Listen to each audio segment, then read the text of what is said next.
Pune. I just share a brief note about the keynote speaker of today, Dr. Kalpana Gopalan ma'am. She is an IS officer and an additional Chief Secretary to Youth Empowerment and Sports, Government of Karnataka, India. She is an active member of many organizations as well the reviewer panel, member at many professional institutes like IIM and many international universities also. She is an active board member of IJASRW since 2019. Our second keynote speaker is Dr. Kanika Verma. She is professor, ESL Department, Faculty of Humanities and Social Science, Sridhan College, Canada. She is in personal as well as professional life. She is an active board member of IJSRW since 2019. I think I'm done. I just my speakers are already ready. I just hand over to Dr. Kalpana Gopalan, ma'am. Hello, all of you. Hi. Hope you're having a nice May Day. Thank you, Priyanka, for that nice introduction. I'm just moving on to share the content. Please let me know if you're able to see it on your screens. Okay. Is that visible to everyone? Not yet.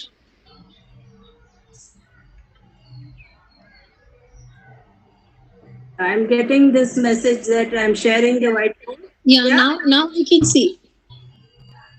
So once again, good morning. My talk is entitled From Pandemic Pedagogy to Educational Transformation.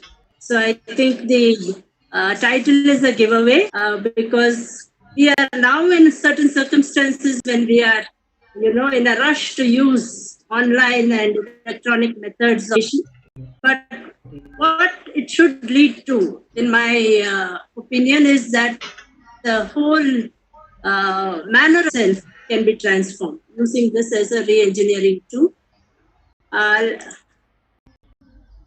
Let me just give you a brief note about myself. I have been in the IAS now for 33 years. I began in 1987. And IAS presents you with a lot of complex problems, and I wanted an answer to those problems. So I took a step back on a sabbatical, and I moved to IIM Bangalore, first as a master's scholar, and then as a doctoral scholar in public policy. And I spent several years in IIMB, and once I got my doctoral degree, I came back to work. And since then, as Priyanka has pointed out, I've had a kind of versatile career. The IAS still provides my bread and butter, but I also associate with several academic and organizations, both as a volunteer and as a teacher, so to say, as a speaker. Moving on to the this is my agenda. Can you hear me all? Yes, I can hear you, Kalpana ma'am. Now my agenda is as follows. I'm going to start with the present, how we are coping with the pandemic, then medical understanding of tech in education. And I feel that historical understanding is important if we are really going to make technology put tech use. Then tech learning today, the classroom 2.0, as we say, issues and challenges in tech learning, and a brief note about the Indian scenario and the prospective changes ahead. Now, there are certain thematic threads which are presentation, and I'll be going into them in certain detail. One is that, as I already said, I feel that a historical understanding of tech in education is critical. We are going to put it to good use. And what I'm trying to put across is that tech in education is not revolutionary. Today, you may just using it all in a rush, but it has actually been a more gradual evolution through several decades. And it has gone hand in hand with changes in educational philosophy. The very concept of what is learning, that question has undergone metamorphosis from being a mere transfer of information or knowledge to a more student-centric approach, and now a more participative approach, all of them have been helped and enabled by technology. And finally, how we can use this to transform education itself from conquest, from the attitude of conquest to the attitude of search or quest. Those are the thematic threads. Now, let me put this picture before you. This is, the COVID-19 pandemic has forced us all who are lucky enough to have regular jobs to work from home. And freelancers have always done this, but teaching is, or was until now, about real-time communication. And this picture before you, this is a painting of a 14th century classroom by Laurentius E. Voltina, which depicts a university lecture in medieval Italy. And the scene is easily recognizable because of its parallels to the modern day. You can see that the teacher is lecturing from a podium at the front of the room while the students are sitting in front of him and listening. Some of those students have their books open before them, but others are looking bored. Some are talking to their neighbors, others are sleeping. In some ways, it seems to be very much the same as it has been for so many years.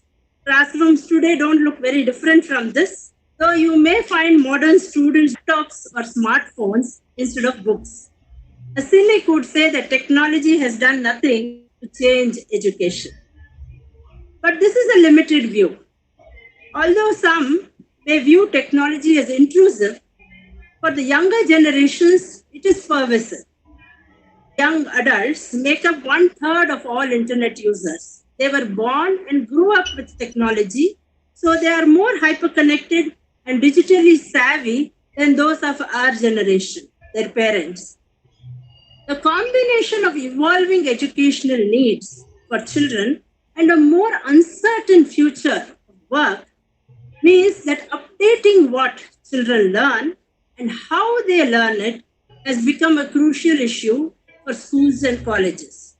It is this imperative that paves the way for technology's role in education. It has transformed almost every aspect of our lives, and now it seems that education systems around the world are due for an update. As it sweeps through classrooms, educators and developers are creating more and more products designed to enhance education. There is a growing ed tech industry with corporate titans and small startups alike vying for a slice of the market for hardware and software. So it may be fair to say that technology has impacted almost every aspect of life today, and education is no exception. What is educational technology? What is the history of educational technology? It is not new. In 1913, Thomas Alva Edison said, books will soon be obsolete in schools. Our school system would be completely changed in the next 10 years.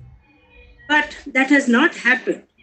Films, for instance, never reached the level of influence that Edison predicted. Teachers used films only sparingly. The reasons are many. Teachers lack in skill in using equipment and film, the cost of films and the upkeep of films, inaccessibility of the equipment when needed. All these were barriers to the use of films in education. Radio was the next strategy to gain attention. Radio did not have the impact that its advocates had hoped. In the beginning, poor audio reception and the cost of equipment were obstacles for use. When these problems were overcome in later years, the lack of fit between the broadcasts and the teachers' instructional agendas became important factors. Ultimately, efforts to promote radio instruction were abandoned when television became available. Instructional television was the focus of attention during the 50s and 60s. By the 70s, this enthusiasm became a little curbed. It appeared to prosper. There was a substantial public, corporate, or commercial support. schools found it difficult to meet the substantial costs of program development and the purchase and maintenance of equipment. Moreover, despite repeated efforts, it proved nearly impossible to broadcast instruction as and when individual teachers needed it. The next technology, and that is where we are today, captured the interest of educators was the computer. The earliest work on instructional applications of computing took place in the 50s and the 60s, but it was not until the 80s and the appearance of the home computer that many educators and public officials became about computers. Yet, the function of computers in schools differs from that of other educational technologies. In the case of films, radio, instructional television, overhead projectors, and other instructional media, educational technology is used to support and enhance the teacher's role as an instructor. Teacher support has also been one of the reasons for the introduction of computers in schools, but it has not been the only nor the most important justification. Computers are also promoted as an important part of the school curriculum itself.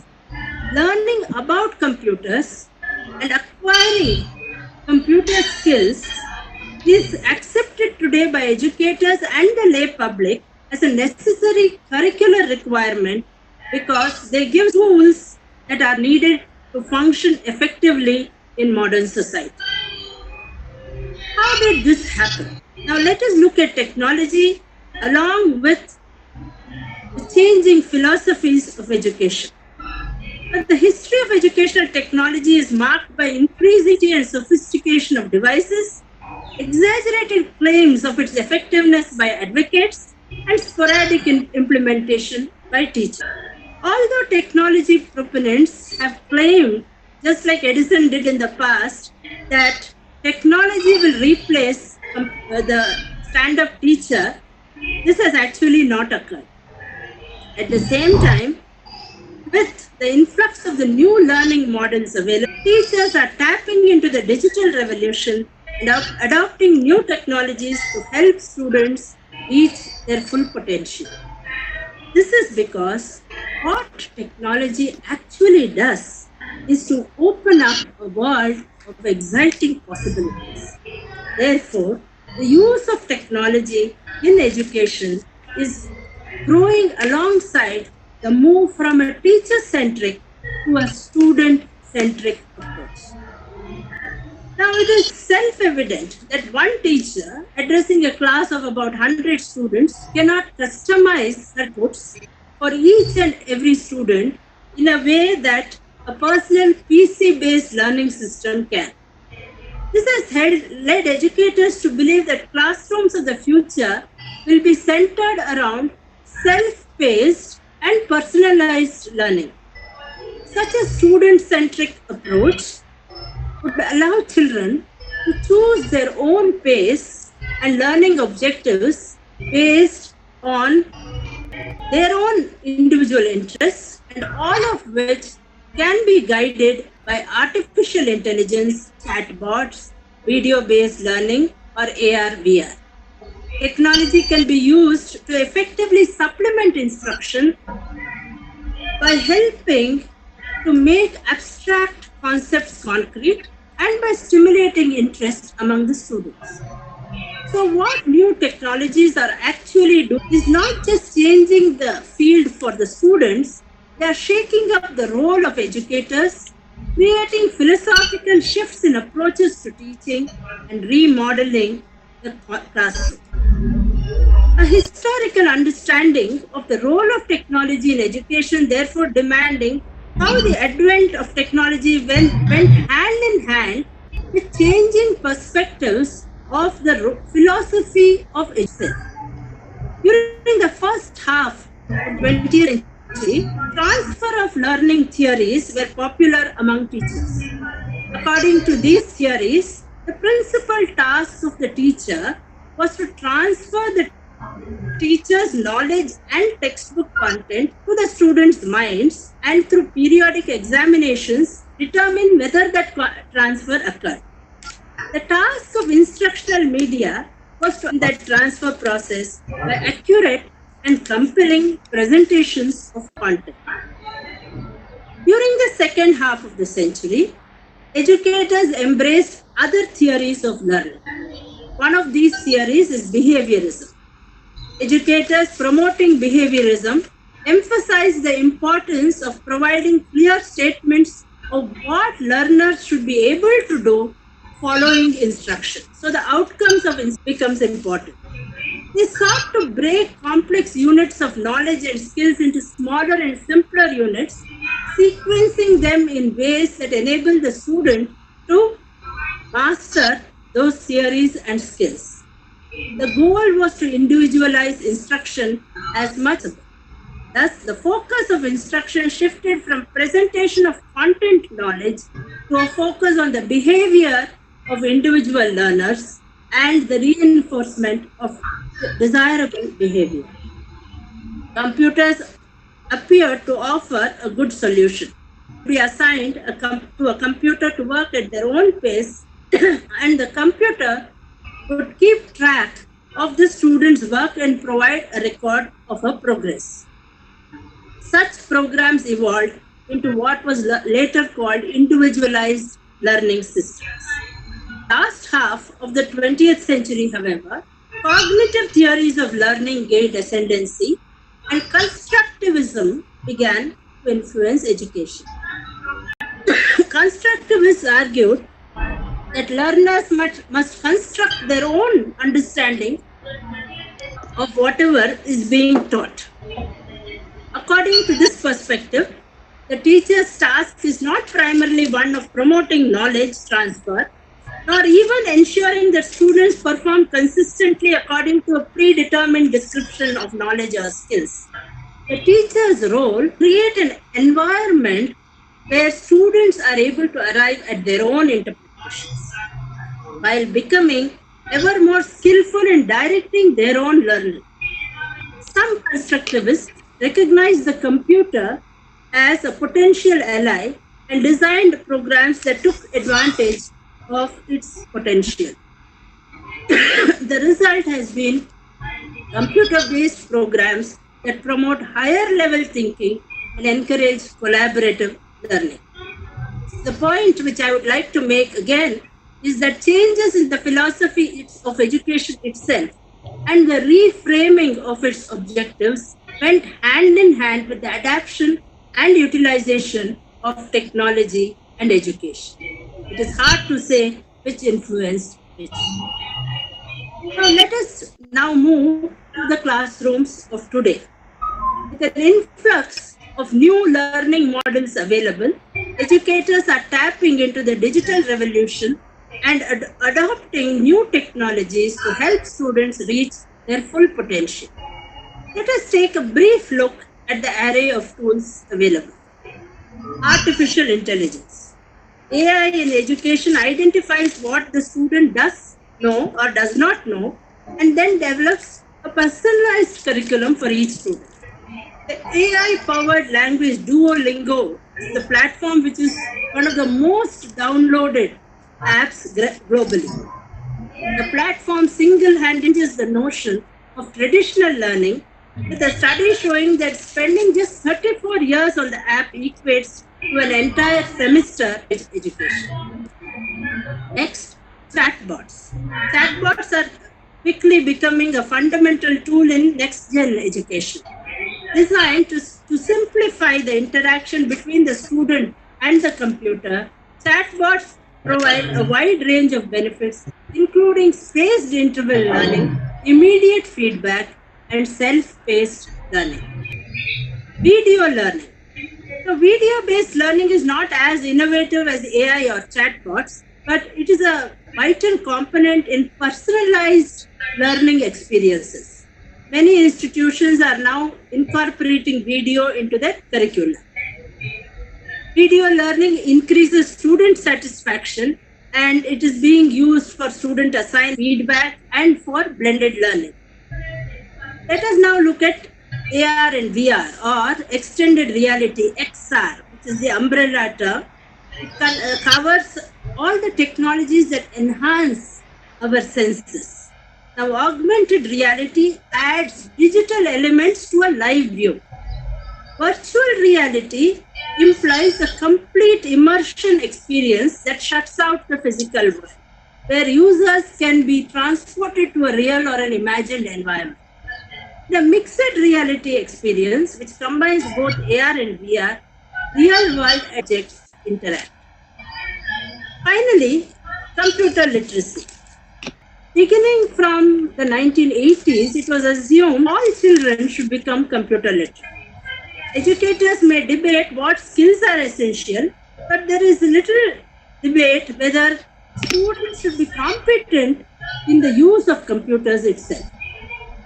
With the continuing use of computer power and the decline of cost, schools have steadily increased the number of computers and their use by the students. Beginning in the 1990s, the goal became to make computers ubiquitous and to integrate them across the curriculum. All of us are familiar with smart classrooms. Computers have become something more than a curriculum topic. They've become a tool which students need in order to perform their schoolwork. They are expected to gather information from the internet, make a report using a word processor or a multimedia software, and then produce their reports. While other instructional media were seen as tools for teachers, computers are accepted as tools for both teachers and for students. Now, how can we use technology for educational transformation itself? Throughout the 20th century, technology zealots have heralded one technology or other as having the capacity to transform schools, but such transformations have not occurred. But there are some areas where this transformational potential does exist. The first of these is research. Now, students once used to rely upon local and school libraries. When I was a student in college, I used to frequent all those libraries because that is where the knowledge was available. That is where you could do your reference work. But today, computer technologies provide access to digital versions of these references and to libraries worldwide. Encyclopedias on CD-ROMs provide information, digital images, video and audio, and provide links to live web cameras and global positioning satellites. Dictionaries and thesauruses are built into the word processors. Through the internet, you can gain access to a wide variety of primary and secondary sources, including government documents, photographs, and diaries. 2. The spirit of inquiry. Authentic student experience extends beyond data collection. It implies the opportunity for students to investigate questions or issues that concern them. Technology can engage students in real-world activities. Communications allows students to contact experts such as scientists, authors, or political. Students who want to learn about a current event, like an experiment on an international space station or a scientific endeavor in the Antarctic, they can access a meeting of environmentalists or use the internet to investigate the topic, participate in a virtual field to watch the event as it unfolds through a web camera, thus assisting them in investigating their own questions and concerns. Then, constructing new knowledge. After all, that is the business we are in, creating new knowledge. Learners are enabled to move from being knowledge consumers to being knowledge producers. Students can present their original data or newly interpreted data by integrating digital video, audio, and text into word processed documents, multimedia presentations, videos, or web-based documents. Technology tools provide a way to express student-generated knowledge in a more interesting manner. Access to learning resources. Some schools lack the resources to provide all the courses that students may require. Advanced placement or foreign languages can be expensive for a school system. Interactive television and internet video conferencing provides students the opportunity to participate in a class that is located in a different place. Students who are homeschooled can take advantage of work offered over the internet. Through an online program, students can obtain their diplomas or certificates without even attending a particular school. Addressing special needs. One has to only recall Stephen Hawking's extraordinary genius he has allowed the world to experience for so many years. Instructional technologies provide special needs learners access to classroom instruction. Braille writers and screen readers allow students with sight limitations to use a computer for work and communication. Various switches allow students with limited mobility to use a computer to speak for them. What all this has done is to democratize education. The most profound impact of technology, in fact, is in this democratization. It has greatly expanded access to education. Rather than travel to centers of learning, information is available in one's fingertips through the internet, and opportunities for formal learning are available worldwide through the Khan Academy, MOOCs, podcasts, etc. Opportunities for communication and collaboration have been expanded by technology. Traditionally, classrooms have been isolated. Collaboration has been limited to other students in the same classroom or the same building. Today, technology enables forms of communication and collaboration dreamt of in the past. The walls of the classroom are no longer a barrier as technology enables new ways of learning, communicating, and working collaboratively. New technologies are powerful tools that meet the needs of ever more diverse student population. Finally, technology and the changing roles of educational actors. Education now find our roles changing, both the teacher and the learner.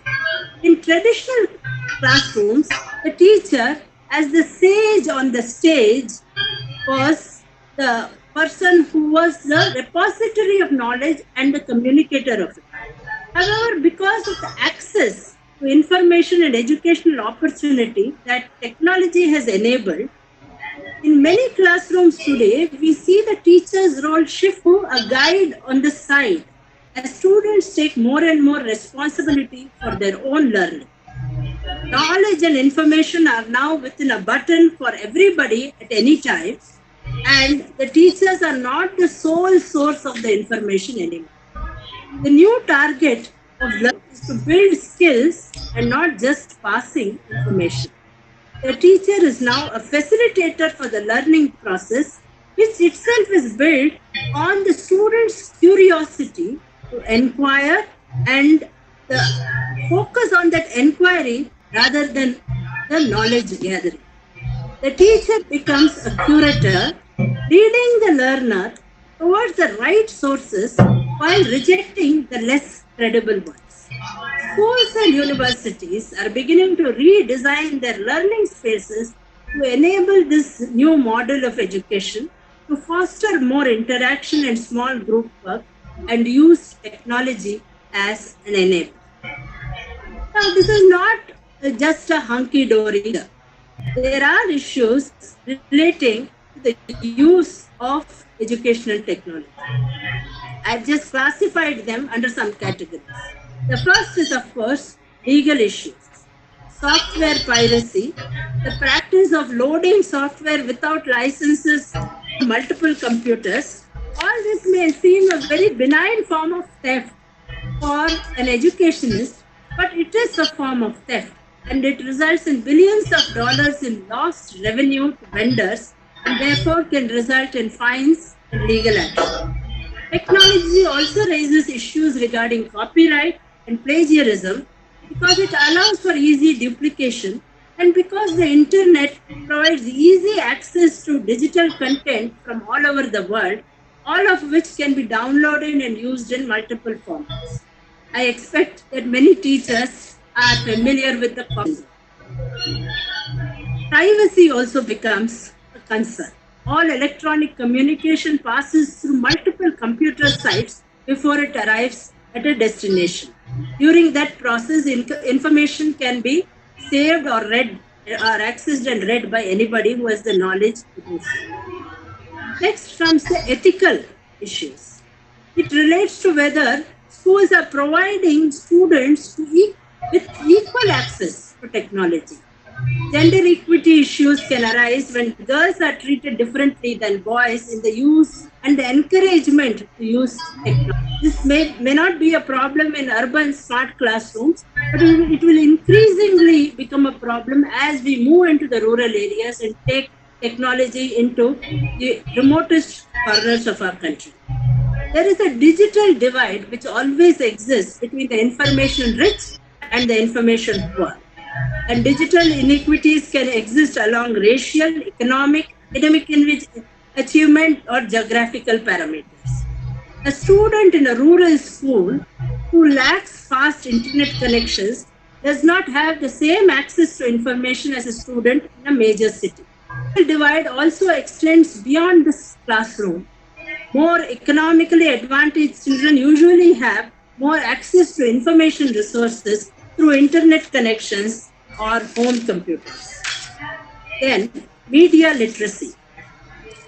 Media literacy is the ability to access, evaluate, and produce information.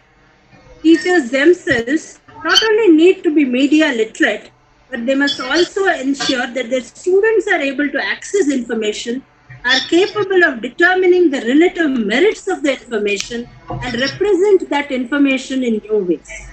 For decades, child advocates have expressed concern whether children can distinguish between the illusion presented to them and the real world. Media literacy has become an even greater teaching responsibility for educators as the internet provides vast quantities of information, much of which can be either inaccurate or biased. Then the ever eternal problem of adequate funding. For technology to achieve its potential, funds are needed to provide adequate training for teachers, to invest in the equipment, and to keep it repaired and up to date. Finally, this is a battle that we all face, the tradition versus the tech battle. This is what a teacher, this is available in the public domain, a teacher who during COVID-19 had to suddenly make the shift. This is what she said, and I quote, "But in this virtual, non-existent classroom, there was nobody but me. And I was talking to my inanimate, unresponsive, expressionless iPad. I went through the lecture, occasionally repeating, occasionally pausing, and completely clueless about whether I had managed to make the connection." I close the quotes here. These are the words of a teacher who recorded her lecture during COVID-19. A significant body of research shows that many teachers have been slow to transform the ways that they teach. Core barriers to technology integration in instruction are inadequate teacher training, lack of vision of technology's potential, lack of time to experiment, and inadequate technical support. Teachers have to teach in ways different from the way they themselves learn. Students are more computer savvy than the teacher, which may put her in a weak position. The real world classroom has features that no digital medium can replicate. Science and medicine, for instance, are incomplete without experiments. Humanities and social sciences may fare marginally better in delivering content online, but face-to-face discussion and blackboards become indispensable with advanced learning. Learning is never a solitary activity. Interactions outside the classroom are as important as those within it. Students exchanging notes, studying together, teachers discussing ideas over coffee, chatting about the latest research, arguing, bonding. All these are essential for our brains to remain active, alert, and inquisitive. Coffee houses or canteens are integral to the vitality of college life. This is one aspect online platforms accessed from the home are unable to recreate in equal measure. Policymakers have also wrestled with the reality that new technologies present new challenges. Although new models of learning are disrupting the status quo of traditional learning, could the increasing amount of time that children spend before screens be detrimental? Academics and parents alike have expressed concern about digital and how unequal access might widen achievement gaps. Finally, let me now move to the Indian picture. Imagine a far-flung rural village in India without electricity or infrastructure or a government school, at home to children studying on a smartphone provided by the government or the NGO under the guidance of astute mentors. This is the true power and potential of online learning platforms, transmitting knowledge to the farthest and marginalized corners of our country. The e-learning industry in India has been mushrooming at a growth of about 25% per year. India has several advantages: low cost, increasing smartphone user base, access to premium education, and greater employability on concluding an online degree. Until recently, social demographic factors have not allowed for more than an elite flirtation with online teaching and pedagogy within private university settings or self-financed professional training modules. However, state financing in education has opened up digital technology. Let me briefly go through some of the initiatives taken by the Government of India in MHRD, Department of Technical Education and NCRT, as well as state governments and private players. Swayam online courses for teachers, UG, PG, MOOCs for various non-technology courses, the e-PG Pathshala or e-content modules on social science, fine arts or maths, the Vidwan debate or database of experts who provide information to peers and prospective collaborators, the National Digital Library, a repository of learning resources within a single window facility, among others.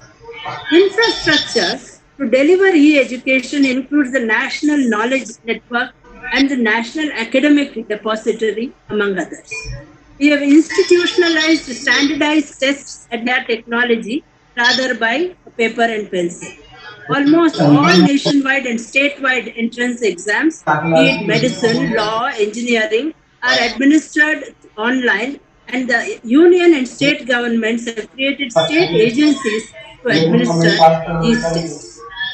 We are also now moving into mobile-based learning, MOOCs, and interactive classrooms. Now coming to the COVID-19 scenario.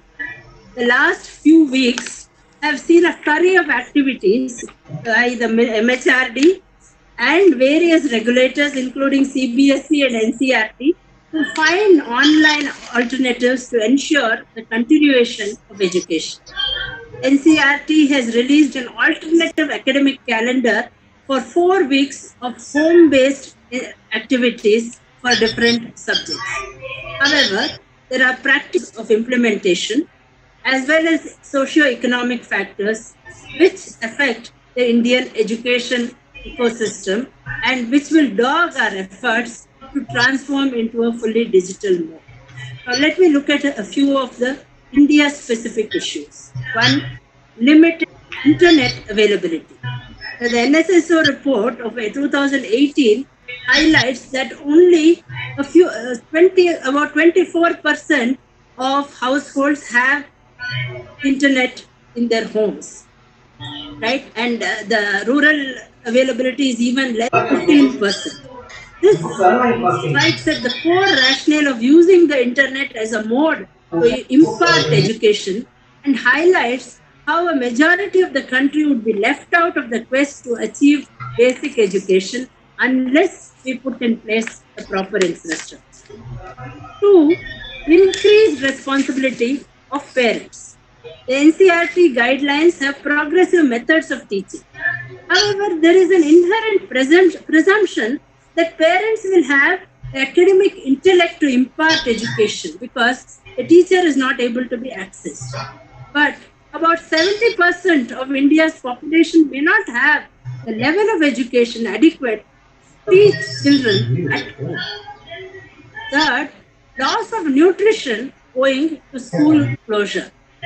So this is an even more basic issue. As at the end of the financial year last year, close to about 12 crore students across the country were being provided with food under the midday meal schemes. The closure of schools has serious implication on the daily nutrition of students as the midday meal schemes are temporarily shut. Finally, the WFH, whether the home is suitable as a space for learning. Now, some have spacious, quiet, and happy homes. Even if everybody had uninterrupted electricity and high-speed internet, there would be teachers or students for whom the home would not be a conducive setting, especially where homes tend to be small and silence and personal privacy are luxuries. Finally, how do we use technology to create first class? What is the way forward? What are we moving towards? When the crisis mercifully winds its way to an end, will we back to status quo ante, or will we use the opportunity to re-engineer our systems? This is a choice that every educator will have to make. My own sense is that we will gradually move towards a more hybrid educational system where the traditional and the tech are blended. When campus is open, about 70% of learning may still go back, but 30% will continue in the digital mode. A re-engineered hybrid system will broadly comprise of 4 components. Real-time communication such as Zoom, FB Live or Google Teams. Number 2, online education platforms like edX or Coursera, where they exist curated high-quality content that is available for access. 3, a dedicated learning management platform where it is much easier to navigate and to search than open generic platforms like YouTube. And 4, finally, a protocol for online assessment and plagiarism control. There will also be changes in the regulation of education. Now, AICT has already said that not just 20% but 40% can be online. There will be a change of investment focus from brick and mortar to online schools. Changes in recruitment to meet the challenge of recruiting subject matter experts and teachers who also have computer skills, and dedicated teams to develop and curate that online content. Faculty selection will gradually get linked to technology friendliness and keenness for technology adoption. Similarly, accreditation criteria may be reconsidered, and the use of technology in teaching or recruitment will lead to a new era wherein the best of faculty will be available from across the globe to students. Education quality will be gauged not just by the quality of faculty, but also by the quality of IT infrastructure and familiarization of the faculty with digital learning technologies. COVID-19 has only accelerated adoption of technologies to deliver education.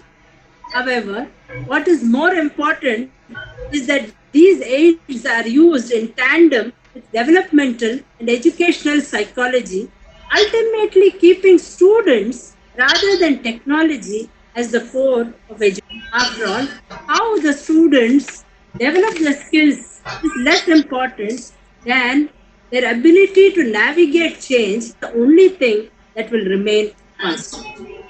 Democratization of technology is now an important issue comprising internet connectivity, telecom infrastructure, affordability of online systems, availability of electronic infrastructure.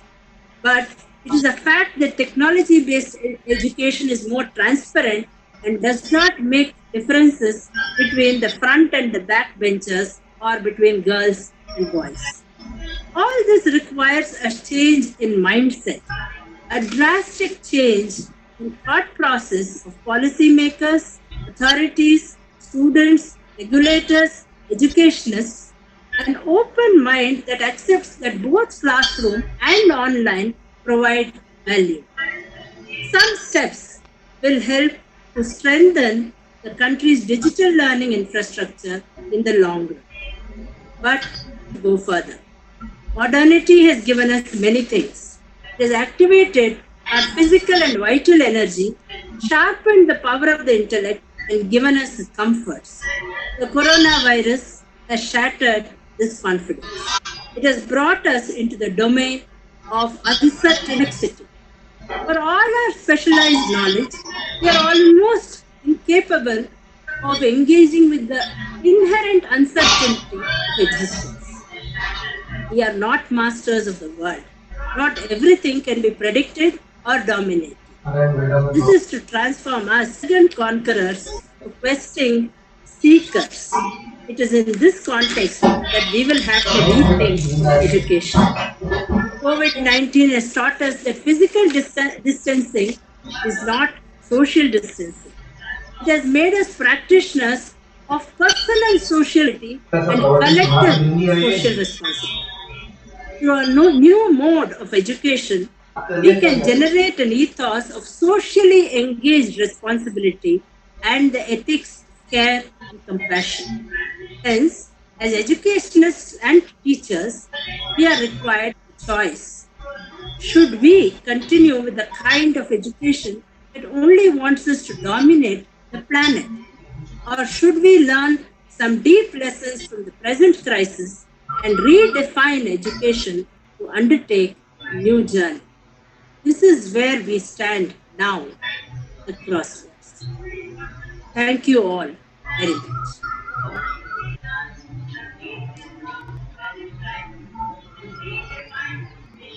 Thank you, Kalpana ma'am. Thank you. Hi everyone, this is Dr. Kanika Verma from Canada, and if you feel that I'm a little sleepy, it's because I'm from across the globe joining you at 2:20 a.m. in the night. So please bear with me, and I'm just trying to share my screen here, and I hope it's visible. So, Kalpana ma'am, is my screen visible to you? No, not yet. Can you see it now? Yes, it's visible now. Okay, perfect. So, thank you so much, Kalpana ma'am, for, laying a nice foundation to this presentation and giving us a theoretical briefing about how technology, it's like so vicious. It's a vicious circle. We cannot do without technology in today's times, especially in education. So glad like how beautifully you engaged the audience from taking it from historically to the current times, and like so contemporary that you very nicely blended into the coronavirus times, right? That today we have no other option but to use technology, right? So earlier, before the corona times, we had this option, right, that we could blend technology with the classroom instruction, so that the teacher could be present live in the classroom and use technology, such as as simple as using a PowerPoint in the classroom is using technology in the classroom. So today, like how we are using our PowerPoints on our computer screens, and it is because of technology that we can attend, right? It is because of technology that we are connected. Sitting here in Canada, I'm connected with you in India, and everybody is sitting in their homes, but we're still together. So it is all because of technology. So we cannot undermine the role of technology in our lives today, in connecting education and in connecting, the both sides of the table, from teacher to the students and students to teachers. So what I will do is I will take practical foundations of what Kalpana ma'am shared with us into the practical applications, like how I have used different scenarios in my teaching So all my teaching experience is in North America. It is in a North American context. So I have taught, since 2012 in the US and in Canada. And I have taught geography, statistics, and English language. So in ESL, what happens here in Canada when a lot of students, they come to learn English because English is not their first language, it is their second language. So I have in my class speakers of languages such as Chinese, Mandarin, or several European languages such as Spanish, Portuguese, German, French, Eastern European languages, Russian, and so many other languages that my students come in. What happens is these students, they struggle a lot, not just in speaking in English, but also writing and expressing themselves in English, also trying to read in English and understand it better so as to make sense of it. So I am going to now share several examples from my teaching experience into how whatever we have discussed so far, how we can apply this into the classroom context. So the topics and that we'll be sharing today is their collaborative learning, learning outside the classroom environment, social media in learning, and interactivity in classroom. So instead of going into the theoretical base, like the theoretical foundations of these themes and topics, what I will do will just purely share my experience, okay? Because, very nicely, Kalpana ma'am has already shared a lot of information, background information about such topics. So let's start with collaborative learning and how, I have used collaborative learning in my classrooms with the help of technology. So how I utilized technology as, as a platform of collaborative learning. In my geography classes, when I was teaching world geography, which means, we teach the students about different regions of the world, for example, South Asia, West Asia, Eastern Europe, North America, South America, and so on, we did project-based learning, which is called PBL. So in that word course, it was a medium-sized classroom with about 59 students. It was an introductory course in college when students, they enter college after the 12th grade, and they're there to get their undergraduate degrees, their first degrees. So it's a very introductory lower division course. And so what happens is they are there. So in a word geography classroom, there are students from all majors. For example, there can be engineering majors, social science majors, arts majors, dance majors. There can be chemistry majors, there can be mathematics majors, there can be, medical students. But they, so word geography is like a mandatory general knowledge class for them.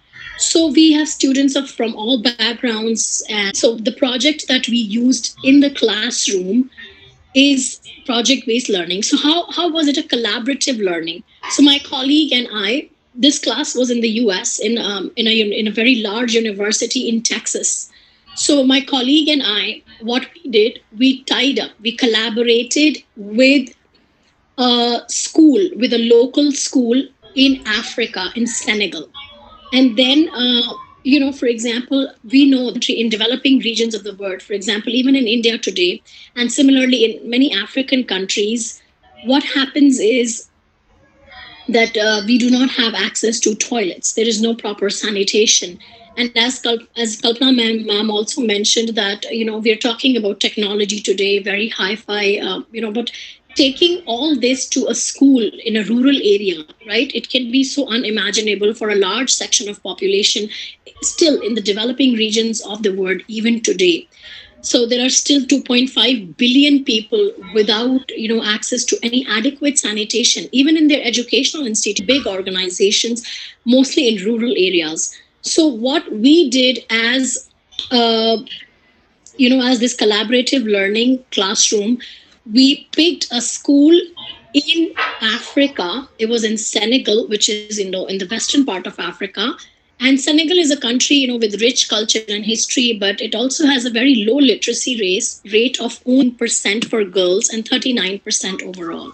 So the high school that we selected, it was Laisi Malik Sai High School, and it had about 4,000 students in the city of Thies in Senegal.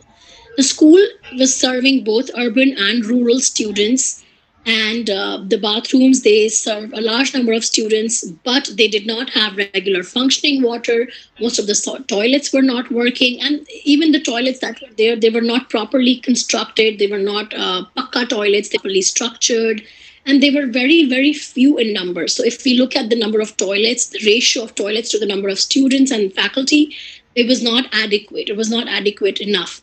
So the toilets were simple squat toilets. And the school, it needed sustainable bathrooms that can meet the needs of the campus. So what we did as collaborative learning, and how, Kalpana ma'am, this is really interesting how we used technology in this project. So my colleague and I, we used to have, our students of this high school in Senegal.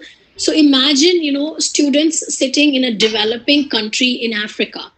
They are doing live, like what we are doing today, right? They're doing live video calls. Students who are sitting in a developed country in the United States of America. So tasks. So we divided our class into little small groups, and we gave them group projects. So the students, they had to talk to the faculty of the high school in Senegal. They had to talk to the students of the high school in Senegal. They had to talk to the the administrative members of the school. So they were trying to understand, in the US, sitting in America, these students were trying to understand socio-economic problems, the cultural problems, the environmental problems, the economical problems that the students in Africa, in Senegal, are facing, and why they're not able to construct toilets, right? So our task as the instructors of that course, to incorporate technology, to incorporate collaborative learning, we asked our students to think of some solutions, right? How they can build toilets, how they can encourage, or how they can give recommendations to the students in Africa to construct toilets in their high school. So, students in our class, it was so interesting that the students, they came up with brilliant ideas. Students came up with so many, nice, beautiful solutions from their understanding, right? So these American students, they are, very young, like 18, 19 students who just came into college. And so they, from their limiting, because most of these students have never been to any developing country like Africa, or, any developing region in Africa. Students with their very, very limited experience, because they have always, they're born and raised in a developed country like the US. So from their very limited, by searching online, by searching resources online, and obviously by talking live to these high school students in Africa, they came up with several solutions. Now I'm trying to just show you two very nice solutions that the students who got the highest marks in our class. So one, actually, you'll be surprised that these American students picked up the Sulabh two-pit system. So in India, the Sulabh toilet complex, very hit system, right? This Sulabh toilet example is used worldwide today.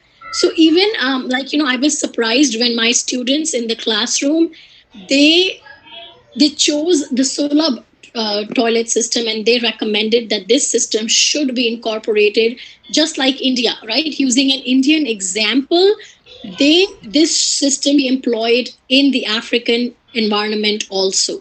So this is one example that came up with, and the other one was the septic system solution. This was also the students thought that this is a very sustainable option. This is an affordable option. It requires no electricity, and it recycles water on its own. So they gave, very nice presentations. They prepared very nice reports. So this was, a very nice example that I thought I should share, that with the help, how Kalpana ma'am said, right, with the help of technology, we can combine, right? We can join, and we can bring together people from developing regions of the world to come up with, so that can be helpful for people all over the world, all over the globe. So this was one example. of collaborative learning, and students, they learned so much from this project that they gave very, very positive feedback. For example, 67% of students surveyed stated that the project helped them understand the importance of geographic themes that we study in class. Right. And these are some of the students' comments that I'm sharing with you. One student said, I learned a lot from this project. I really enjoyed the hands-on approach to the themes and concepts in this class. So you see, like, even the students are not visiting, the site in Africa.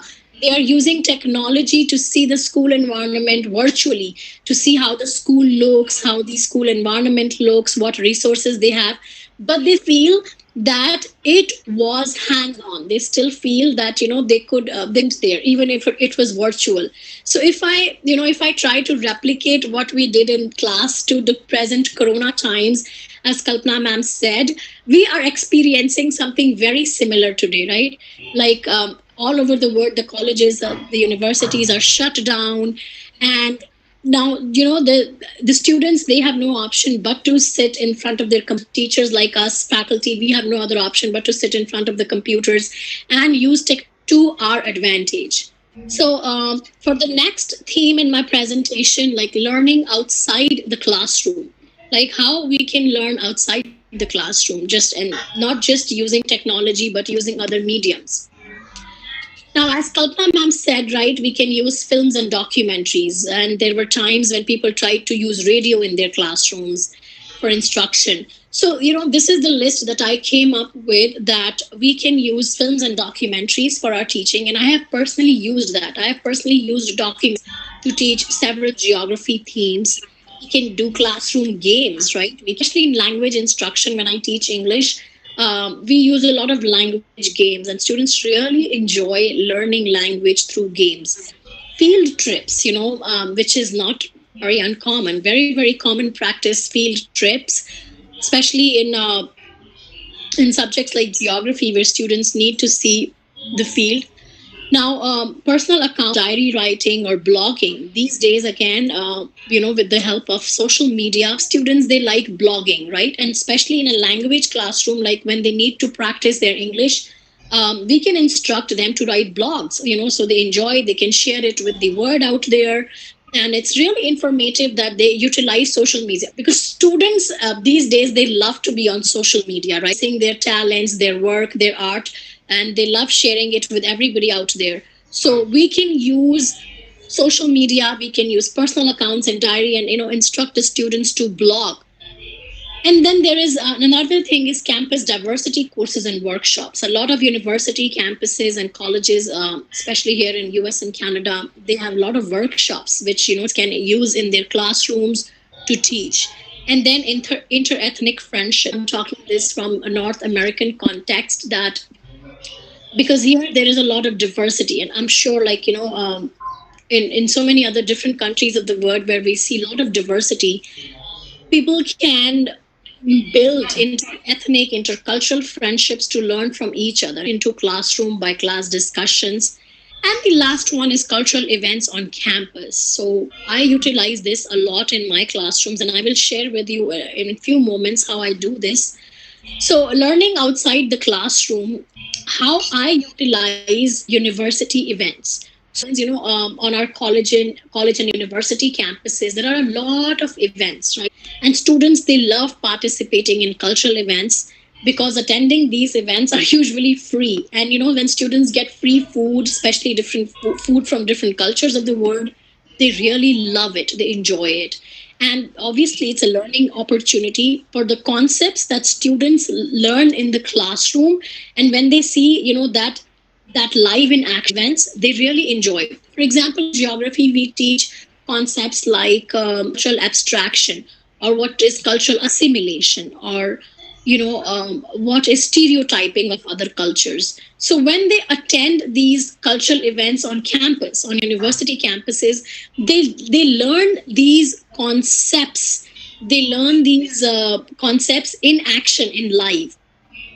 So flexibility provided by a range of on-campus cultural events allows students to pick and choose ones appropriate to their understanding.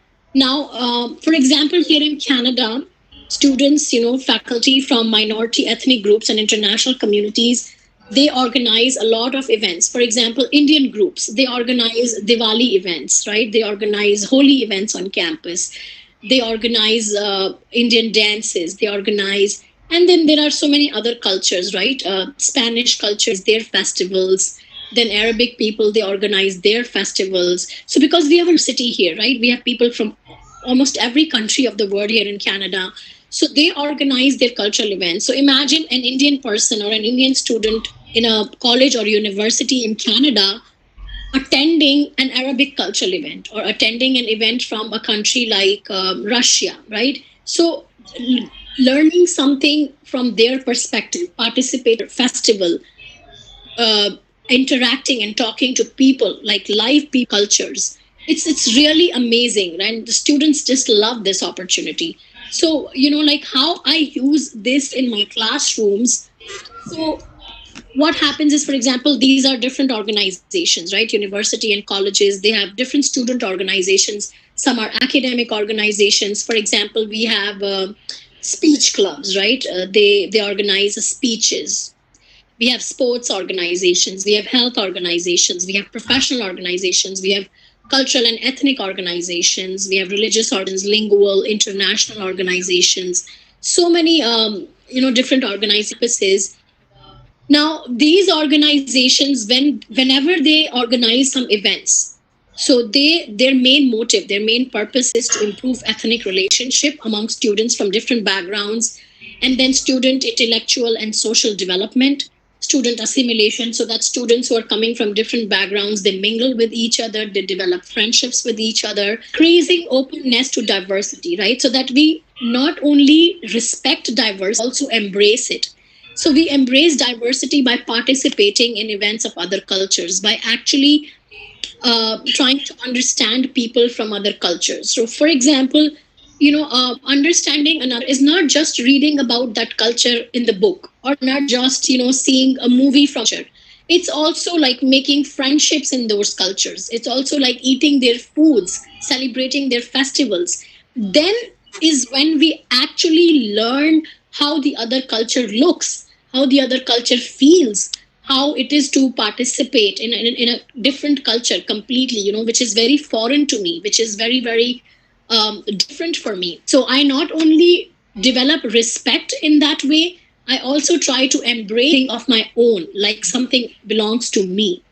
And the other culture also feels nice that something from someone from another culture is wanting to learn about me. So for example, if in an Indian event, a European person comes and wants, they show that curiosity, that they want to learn about Indian culture, I would be so happy to incorporate them, right, and try to assimilate them.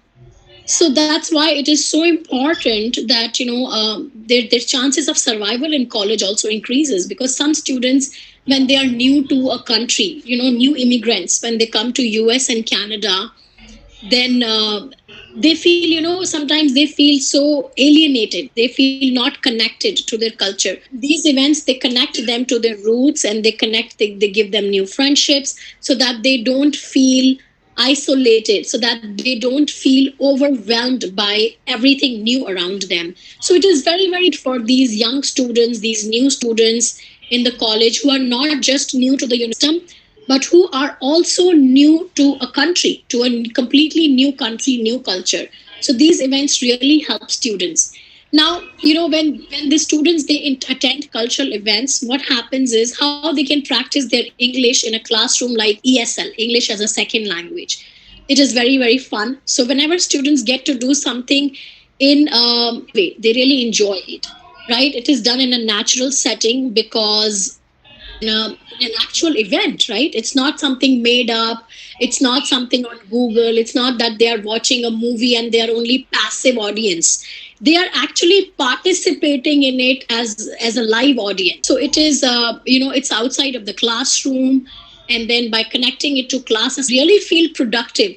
That they are attending an event not just for fun, but also connecting it to their class homework.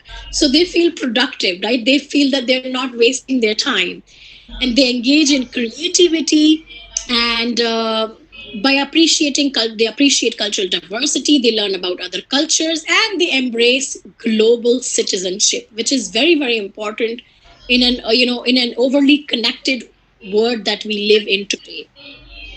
So how I incorporated this approach in my classroom personally, right? This semester, I am teaching a course which is called Reading, Writing, and Vocabulary, but this can also be incorporated in listening, speaking, and grammar classes.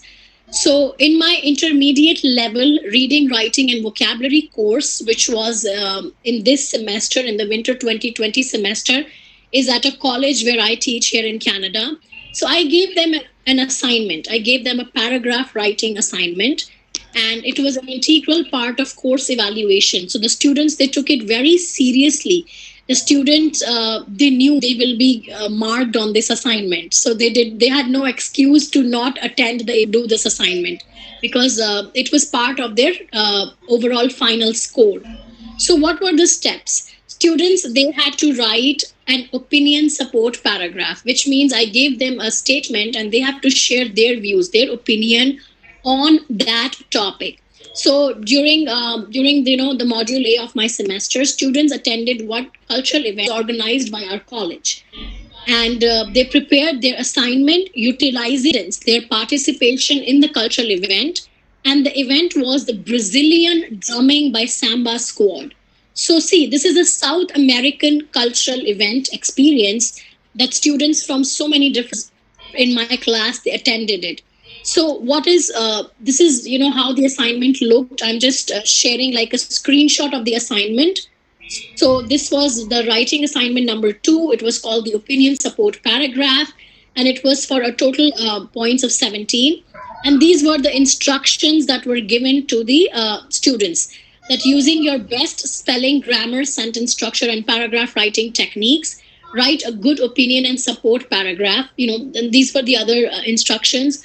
Now, this is very important that the writing prompt on which they had to write their paragraph was related to attending the cultural event.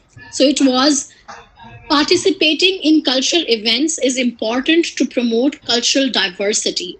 What is your opinion? Include 3 reasons to support your opinion.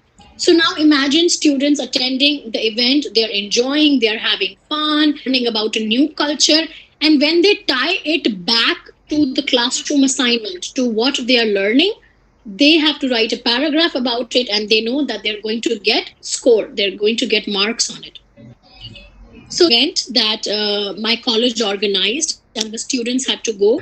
So they were Brazilian professional drummers who came, and they taught us about Brazilian music, how drums are important, so important in Brazilian culture, what was the history of Brazilian drumming and how they drum it. And students, it was so much fun that students even get to practice drumming. They taught students how to do these drums. The drums were very, very unique and very, very cultural. They were very peculiar to Brazilian culture. And they also explained how, from how it originally originated in the African region, and then when it went to Brazil, and then it transfused into the European cultures also. So these were the details of the event that the students attended. So this was like actual real event that they attended. These are the pictures from the event. So you can see like how my students, they are really enjoying the drumming session. They are drumming, and these professional drummers are instructing them. So this, how beautifully in a real setting, in a real setting outside the classroom, they are practicing their spoken English, because they are different people. So they are practicing their spoken English, and when based on this, when they will write their assignment, they will practice writing English. So this was really very, very interesting. And the graph that I'm showing it to you, it was done by one of my students. And obviously I kept it anonymous for privacy reasons. But this is an example paragraph from one of my students, and how, I pointed out the mistakes. But you can see like, how beautifully students have shared their examples. So I'm just going to read it, what the student wrote. I think participating in cultural events is important to promote cultural diversity. because of many. First of all, the participants will recognize a new culture. I went to a Brazilian drumming event. I saw the Brazilian squad play Brazilian drums and follow dance moves. I knew it established in the history of South American and African. Moreover, people can approach each other and spread peace and cooperation among them. Lastly, participating in cultural events encourages people to exchange knowledge and expert opinion. For instance, people can learn how to cook another culture's food and gain good qualities. In my opinion, participating in cultural events is necessary to raise cultural diversity. So, do you see, like, obviously, there are some mistakes. I have corrected the grammar, but share their experience. They're practicing English. They are learning about a new culture. So, this is another paragraph, a nice paragraph written by another of my student. I'm not going to read that, but I'm just sharing you as an example. Now, here, this is another theme that using social media in learning. So, you know what I did, another project that I did with my students is I posted a quote on Facebook or any social media. You can use Instagram, you can use blogging, you can use different social media platforms. So I used Facebook, and obviously to relevant to Canadian context, I gave them this quote: immigration should only be allowed for educated and financially stable people. So this, obviously this is a controversial statement, right? And now students, they had to give their opinion. Students had to give their perspective, what they wrote this statement, like whether they are talking for or against this statement. So they had to post their comments on this post. So I created a separate, page only for the classroom, so that, you don't mix your personal and your private life with the professional. So I created a separate page for, account for this project in my class. And the students, again, really, really enjoyed it. Now, because the students use social media, so they get to use technology. We brought technology in the classroom. Students, they were using social media, so they were excited, but they had to again tie it back to the concepts that we were learning in class, right? English writing. So they had to post, like, this was their assignment, and I was checking their posts online. So they do not have to submit any other report or anything else. So they were actually, I was giving them scores based they post on social media on this particular post, how they comment. And I was their mistakes in their post, their grammar mistakes, their English mistakes, and so on. So again, this was another fun assignment for my students, that, which is a very good example of using social media in learning. So this is a snapshot, of how different students, how they commented, what were their comments, and so on. And, you can utilize this for any subject. So this was for English, but obviously for any subject, you can use social media. Like, Kalpana ma'am also gave like us very, very good foundation about artificial intelligence, right? How we can use artificial intelligence in our classrooms. So again, obviously I have shared examples from my own personal experience in geography, in English, but these examples can be applied to, I think, any discipline, any department, and any subject actually. And they can be, used courses in our colleges and universities, and even in the Indian context. So I gave my students these statements, like, if they agree with the statement, they can use expressions like, that's exactly how I feel. You're absolutely right. I totally agree with you. But if they do not agree with the statement that I posted on Facebook, then they can use expressions like, I don't think so. And that's not always the case, act opposite. So that's how they start their comment. And then they give reasons why they do not agree with this comment. So again, they are learning to give their opinions. They're learning to express whether they agree or disagree with a certain thing. Like, this is very useful in everyday life, in everyday conversations also. Because in everyday life conversations, we express our agreement or disagreement with people around us, even in normal conversations. That's how, I used collaborative learning, project based learning, learning outside the classroom using cultural events, and using social media in my courses to teach students. So this was my presentation, and like how Kalpana ma'am used, and she delved us into the topic, and I used my personal examples and case studies from the North American context, how I utilized all of this in my classrooms. So if you have any questions now, so both Kalpana ma'am and I are ready to take questions.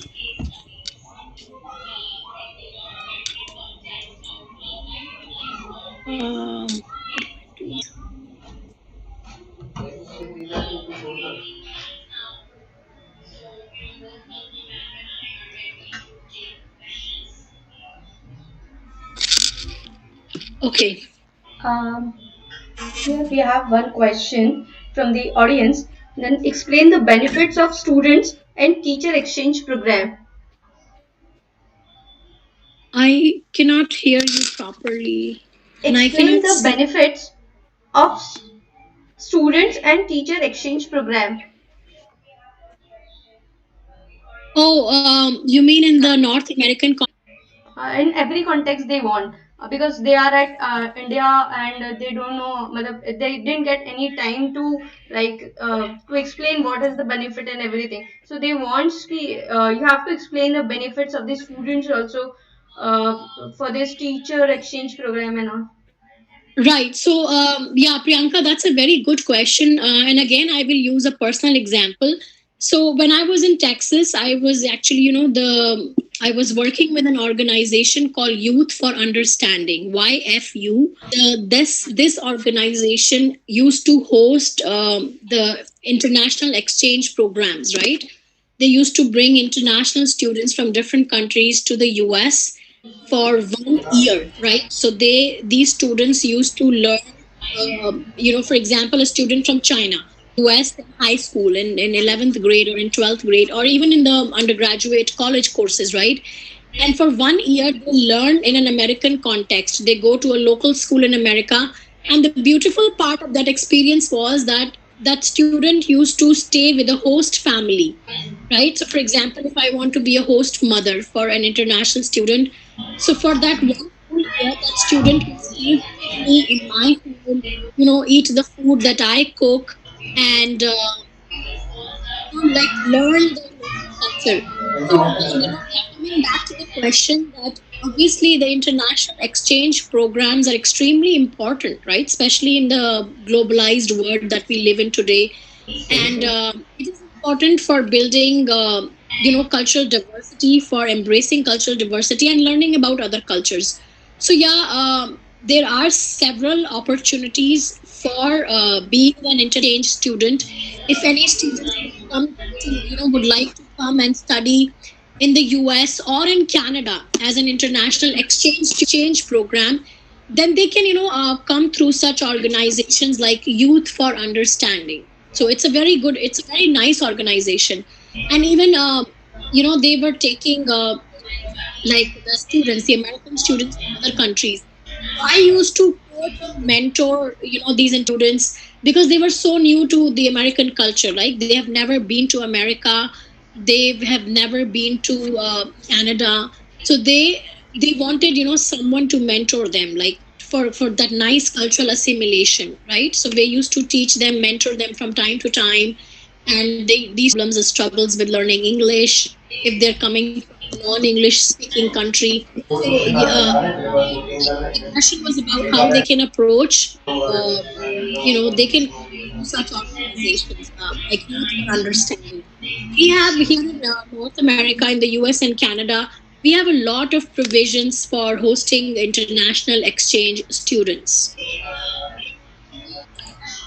Yeah, hi. There is another question. We usually don't get time to give additional assignments or outdoor assignments due to lack of time. What are the other ways? What I would suggest, and I'm sure Kalpana ma'am could have wonderful suggestions also, but if we do not have time to give extra assignments, then like we can do what I usually do. I usually tie my assignments to the course evaluation. Like for example, the paragraph writing assignment that I gave to my students, right? I connected it with the assignment that they had to go outside the class to attend the cultural event, and they have to, because they have no choice, right? But it is part of the course evaluation. They will be assessed on it, they will get marks on it. So that's how we can connect something like doing a social media project or going to a cultural event. We can, if we don't have extra time, if we don't have to give extra assignments, we can connect it to the already existing rubric that we have, the already existing scoring scheme that we have. To what Sarita has said, one thing is that once we shift into a digital mode of teaching and learning, those tight compartments of classroom time and homework time actually just disappear. So one way to approach this will be to integrate those. You just make it part of your the normal routines of life. And just as the example which Kanika was pointing out, so that becomes that much more easy for the student. And remember, this also opens up because of the access issue. It opens up the time because you are not confined to the classroom to either teach or learn. It opens up the vast digital space where the student you can interact with students individually or collectively at any time, and they also can respond to you at any time. So instead of maybe an 8-hour work day, which we are used to, we now have a 24-hour work day, and we have a process to deal with that. Yeah, there is one another question: how to use artificial intelligence in teaching? I think Kalpana ma'am would answer that. I thought Kanika would be a better person to answer that. So you actually I have never used artificial intelligence in my teaching. I have used artificial intelligence in my research when I was doing PhD. So I was assessing the geospatial thinking of undergraduate students, college students in the United States of America, in the US. So I actually used it was a program. It used to predict the numbers. So that is my limited experience with artificial intelligence. describe that, Kanika. Yeah, so with that experience, so I had a questionnaire in which I was testing or assessing the geospatial thinking level of the American students, right? How good are they in thinking geospatially, meaning how they are orient themselves in geo them.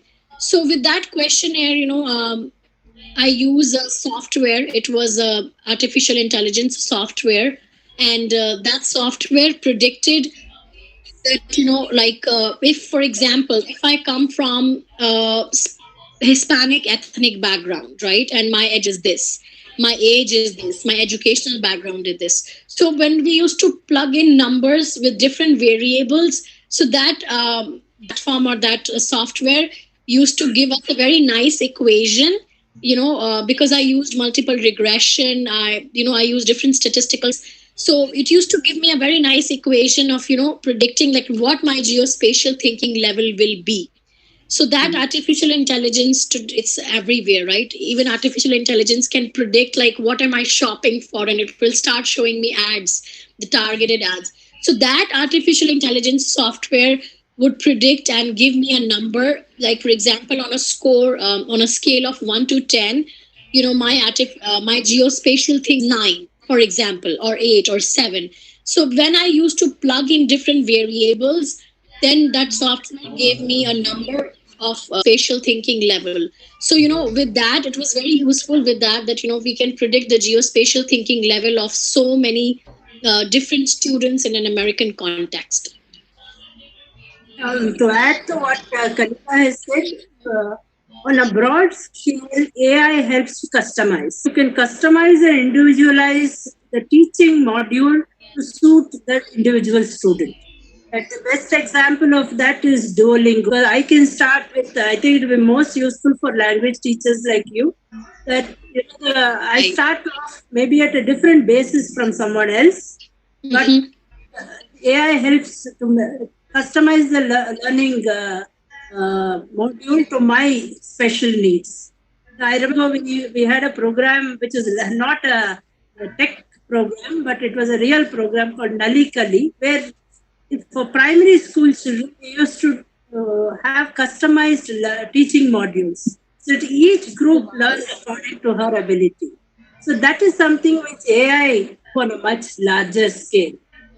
Yeah. Yeah. There's one very interesting question from the audience. What is the future? Will the social media only going to play a major role in education? Hey, can you I repeat? Can you repeat that? Yeah. Priyanka, I'm getting multiple sounds. So can Okay. you repeat? Will the social media only going to play major role in education?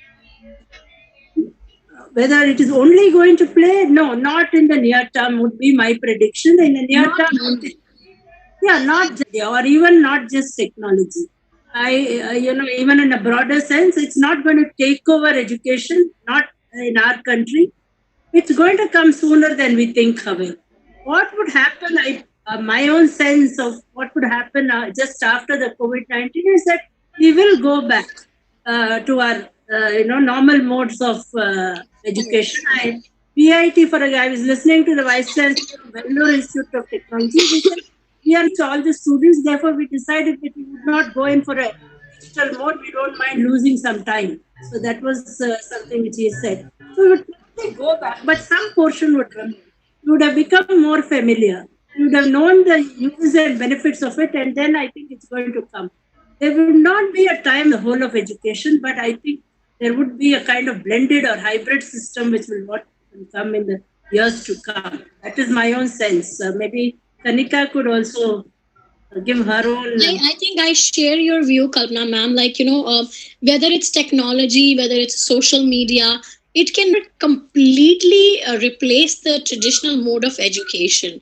And I think you're right. When this difficult situation is over, then we will definitely go back into the classrooms. So that the classroom model will, I think we can never go away completely with that, because this is not something new. As you said, it's not revolutionary, it's evolutionary statement when you said that it is evolutionary. So we know that Khan Academy is not something new, right? It's been there for years now.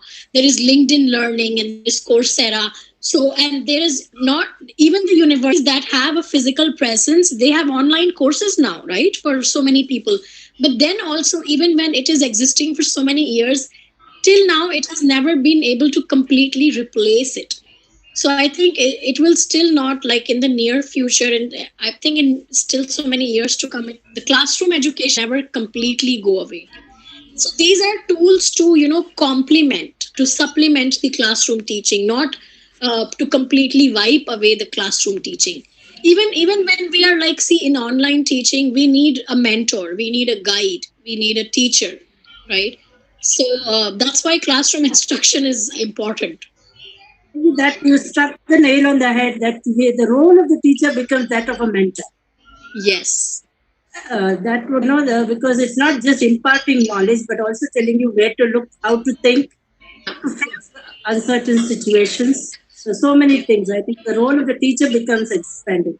And who will we remember? All of us remember our teachers from primary school or college. I still remember my favorite That's teachers. right. Yeah, me too. Computer screen. Yeah, that's so true. Yeah, and there is one last question that from the audience that we get: how to merge that technology with the lower economic background students? Yeah.